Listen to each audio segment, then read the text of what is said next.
pada tanggal 14 Agustus 1945, Jepang menyerah tanpa syarat kepada sekutu. Berita tentang kekalahan tersebut sangat dirahasiakan oleh Jepang. Bahkan, semua stasiun radio disegel oleh Jepang. Tapi ternyata siaran tersebut tertangkap di Indonesia dan Sultan Syahrir mendengarnya.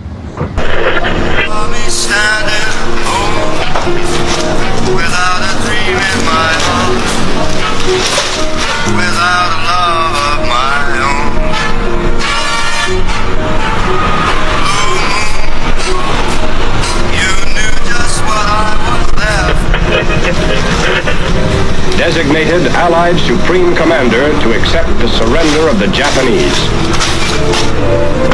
He was met by Lieutenant General Eichelberger, commanding the 8th Army. Sore hari setelah mendengar berita kekalahan Jepang, Sultan Syahrir dan para pemuda mengadakan rapat di Jakarta. Assalamualaikum. Waalaikumsalam.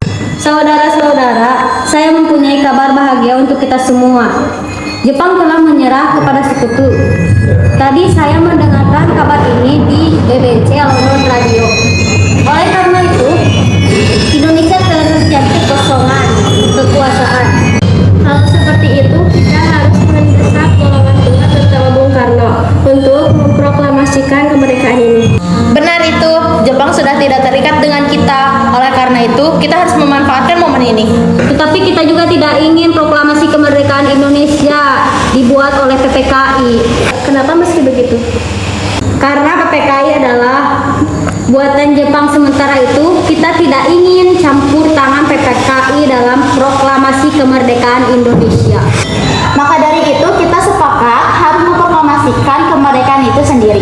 Yang dibilang Bung Syahrir itu benar. Kemerdekaan adalah hak dan persoalan harus segera diproklamasikan.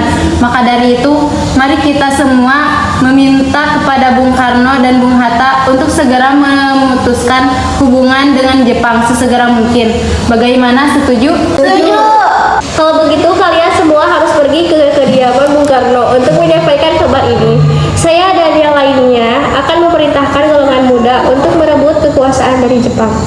Keesokan harinya, pada tanggal 15 Agustus 1945, Khairul Saleh, Sultan Syahrir, Wikana, dan Darwis tiba di kediaman Soekarno di Jalan Pegangsaan Timur nomor 56 Jakarta dengan maksud menyampaikan hasil-hasil keputusan rapat.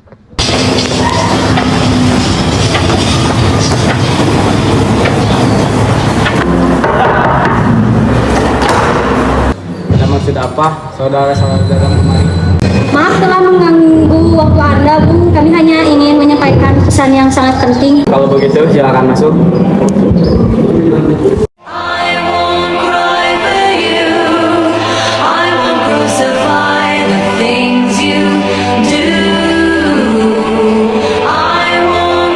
Kabar penting apa yang kalian maksud? Begini Bung, kami mendengar bahwa Jepang telah menyerah kepada sekutu di berita BBC London Radio. Kemudian kami para golongan muda berkumpul dan mengadakan rapat, dan semua hasilnya setuju untuk Bung Karno dan Bung Hatta segera menentukan proklamasi kemerdekaan. Kita tidak bisa begitu saja untuk memproklamasikan kemerdekaan. Kita harus membicarakan ini dalam rapat PPKI. Kita tidak mungkin membicarakan persoalan kemerdekaan pada PPKI, karena PPKI adalah buatan Jepang, dan kemerdekaan Indonesia harus usaha dari rakyat sendiri, bukan dari bangsa lain. Bukan begitu, kita seharusnya memproklamasikan kemerdekaan dalam PPKI karena PPKI merupakan badan yang mengurus persoalan kemerdekaan. Kekuatan kita yang kecil ini tak akan membuahkan kematian Jepang. Mana bukti kekuatan yang kalian perhitungkan itu? Apa tindakan kalian kepada kaum wanita dan kepada para anak-anak jika terjadi pertumpahan darah? Bagaimana bisa kita mempertahankan kemerdekaan ini? Coba kalian bayangkan, bagaimana bisa kita berdiri tegak di atas kekuatan sekecil ini? Tapi Bung, semakin cepat kita memproklamasikan kemerdekaan ini, semakin cepat pula kita mengakhiri penderitaan rakyat yang telah dirasakan. Inilah yang telah ditunggu-tunggu oleh bangsa kita, Bung. Baiklah, tetapi beri kami waktu untuk berunding sebentar. Baiklah kalau begitu kami pamit dulu. Karena masing-masing mempertahankan pendapatnya, sempat golongan muda tersebut berpamitan kepada Bung Karno. Mereka bergegas meninggalkan kediaman Bung Karno dengan wajah kesal. Kemudian, Insinyur Soekarno meminta golongan tua untuk datang ke kediamannya untuk membicarakan permasalahan tersebut. Bagaimana ini? Para golongan muda menuntut untuk segera memastikan kemerdekaan. Tapi kita tidak boleh berubah, Bung. Kita harus mempersiapkan ini semua supaya tidak terjadi hal-hal yang tidak diinginkan. Saya setuju. Menurut saya, yang penting saat ini adalah mengharapkan sekutu yang ingin kembali berkuasa di negara ini. Dan masalah kemerdekaan sebaiknya kita bahas dalam sidang PPKI pada 18 Agustus mendatang. Lalu bagaimana dengan pendapat golongan muda? Apa kita abaikan saja? Ya, lagi pula mereka masih muda, kemungkinan pemikiran mereka masih pendek. Kita harus melihat ke depan untuk mempersiapkan dengan matang. Kalau tidak, semuanya akan berantakan. Baiklah, Bung. Berarti kita semua sudah sepakat.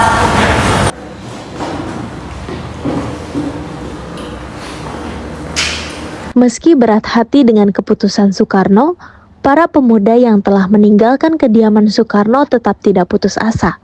Mereka pun menyusun strategi bagaimana membujuk Soekarno dan Muhammad Hatta untuk memproklamasikan kemerdekaan sesegera mungkin. Akhirnya, mereka memutuskan untuk mengasingkan kedua tokoh tersebut ke Rengas Dengklok agar terhindar dari pengaruh Jepang di Jakarta. Maksud apa kalian datang seperti ini? Kami bermaksud untuk membawa Bung Karno untuk mengikuti kami ke tempat pengasingan. Pengasingan? Pengasingan apa yang kalian maksud? Ya, kami akan membawa Bung Karno untuk diasingkan sementara agar terhindar dari pengaruh Jepang. Dan sebaiknya Ibu Fatmawati juga ikut untuk pengamanan. Baiklah, kami akan ikut. Berikan kami waktu untuk berkemas. Mari.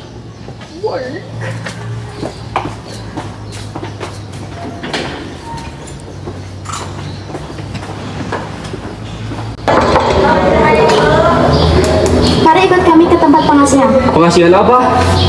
Tenang, Bung Karno sudah ada di sana. Pada pukul 17.30 sore, rombongan dari Jakarta yang dikawal oleh peta tiba di Rengas Dengklok untuk menjemput Soekarno dan Muhammad Hatta. Apakah kamu tahu keberadaan Bung Karno dan Bung Hatta? Maaf, saya tidak tahu. Katakanlah padaku di mana keberadaan mereka, dan aku juga akan menjamin keselamatan mereka. Jika mereka berada di Jakarta, dan aku pula akan menjamin proklamasi kemerdekaan Indonesia diumumkan pada 17 Agustus besok, jam 12 siang. Baiklah, saya akan tunjukkan tempatnya di Rengas Dengklok.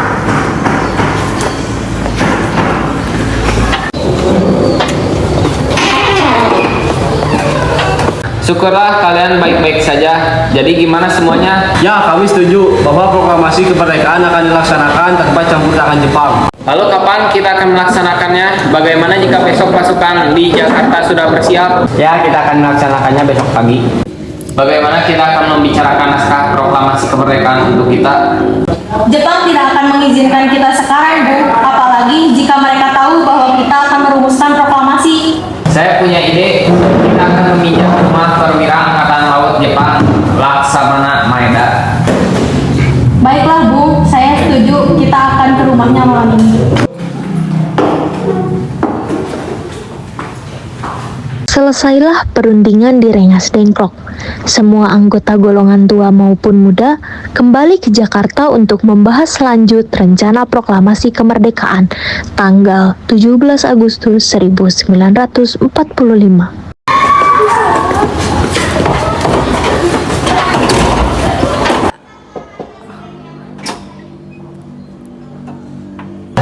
Maaf kami mengganggu Anda malam-malam begini. Kami perlu tempat untuk berbicara rencana kemerdekaan yang akan dilaksanakan esok pagi.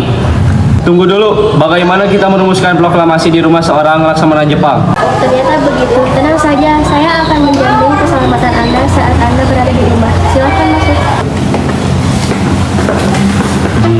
Sebenarnya saya turut bergembira dengan kabar itu.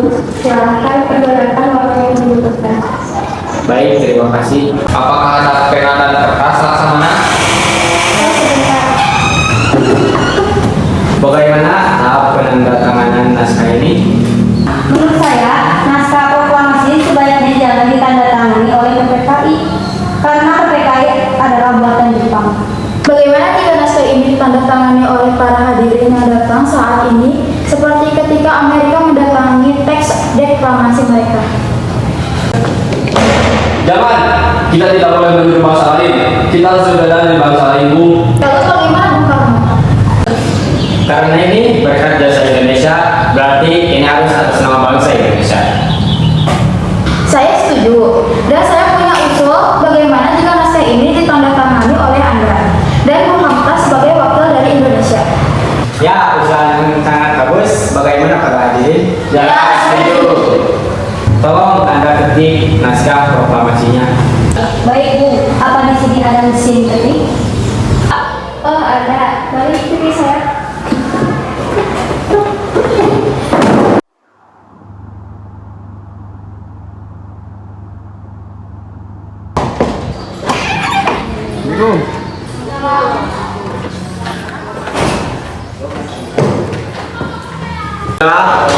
Berjalan dengan lancar. Alhamdulillah, ini semua berkat Gusti Allah yang telah memberikan jalan untuk memproklamasikan kemerdekaan bangsa ini. Oh ya, apakah kalian sudah merencanakan bagaimana proklamasi besok? Kami akan melaksanakan upacara bendera yang diiringi oleh lagu Bangsa Indonesia Raya ciptaan W.R. Supratman. Oh ya, bukankah kita belum punya bendera, lantas bagaimana? Ya ampun. Bapak lupa bagaimana kalau ibu saja yang mencarikannya, tidak apa-apa. Tapi ibu tidak punya kain, Pak. Yang ada hanya kain merah dan putih. Apa tidak apa-apa? Tentu saja, buatlah yang sederhana, yang penting kita ada niat. Baiklah, Pak. Ibu punya ide, kita namakan saja benderanya Sangsaka Merah Putih. Bagaimana? Baiklah, kita namakan Sangsaka Merah Putih. Sudah, Bapak bersiap sana untuk proklamasi besok. Baiklah.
that you'll ever do. Two can be as bad as one. It's the loneliest number since the number one.